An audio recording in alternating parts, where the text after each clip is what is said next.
O pessoal tá perguntando se a gente já morava junto antes de se casar. Responda para nós, minha princesa. A gente começou a namorar, né? A orar. E com mais ou menos uns 3 meses ou 4 que a gente estava orando, a gente ficava muito junto, né? O Rafael era apegado demais, né? Apaixonado demais. E aí, quando eu ia pra minha casa, eu saía da igreja, eu ia às vezes visitar ele, né? E aí ele pegava o irmão dele e ia me deixar em casa. Quando o irmão dele ia me deixar em casa, passava um pouco, ele já pedia pro irmão dele me buscar de novo. Dá até febre, né? Dava até febre. No dia que eu ia ver ele, ele ficava queimando de febre. E aí nisso a gente foi só cada dia mais se aproximando, né? Aí tinha dias que eu só dormia em casa, passava o dia todo na casa dele. Só que o nosso namoro era só cantando, tipo, sabe aqueles namoro antigo, velha guarda?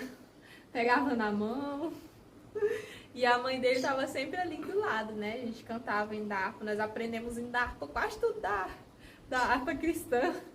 Cantava, tocava violão, orava. E aí nisso a gente passou uns 4 meses assim, né? E aí eu praticamente só dormia em casa. Eu morava com os meus irmãos. E aí eu dormia em casa, quando amanhecia eu ajeitava as coisas e já ia de novo pra casa dele. Aí teve pessoas que falou que era melhor a gente juntar logo, só que a gente queria casar, né? E aí a gente tava preparando tudo pra casar, porque a gente tinha um ministério, né? Principalmente o Rafael, um ministério a zelar, né? Então a gente não podia juntar e também pela obra de Deus, né? Não é o certo, a gente queria fazer tudo correto, de acordo com a vontade do Senhor. E eu não era batizada. E a gente queria casar só depois que eu batizasse. Aí um mês antes um mês depois de eu batizar, a gente casou, né? Eu batizei em junho e a gente casou em julho. E a gente não morava junto. Porém, uns 2 meses antes da gente casar, eu passei a morar na casa dele. Por quê? Porque a gente estava o tempo inteiro junto, e aí toda hora o irmão dele tinha que me deixar lá. E aí, para não ficar nessa locomoção, a gente não morava junto, a gente morava na mesma casa. Né? Aí eu passei a ficar na casa dele. Primeiro eu levei um pouco de coisa, depois eu levei um pouco. Sei que quando eu vi, meus trens já estavam tudo lá na casa dele. A última coisa que eu levei foi o espelho.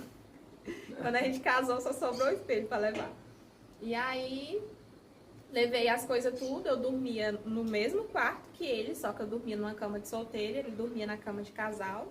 E a Sofia era bebezinha, né? Ela dormia comigo. E a mãe dele dormia do lado e era rondando a noite inteira. Então, você lembra da lanterna?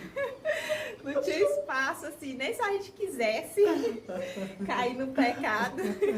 Não é dizer que não queria, né? Mas não tinha, era jeito mesmo, assim, Deus não permitiu nenhuma brecha. Graças a Deus. Né? Então a gente morou junto praticamente uns 2 meses na mesma casa, né? Convivemos junto, mas não morávamos juntos. E teve muita gente que nos acusou, disse que a gente já estava no pecado, né? Mas não estava, Deus é testemunho, né? De que não foi por falta de querer, foi por não poder mesmo, assim, a gente não teve oportunidade. Né? Minha sogra era mulher de Deus, né? Vigilante, até depois que casou. Mas aí, graças a Deus, Deus nos deu vitória e a gente chegou no casamento e rompemos com fé, né? Vamos fazer 7 anos, né? Em julho, agora a gente vai fazer 7 anos de casados. Deus abençoe. Mais uma história aí, né? História de um cadeirante e uma princesa. Deus abençoe.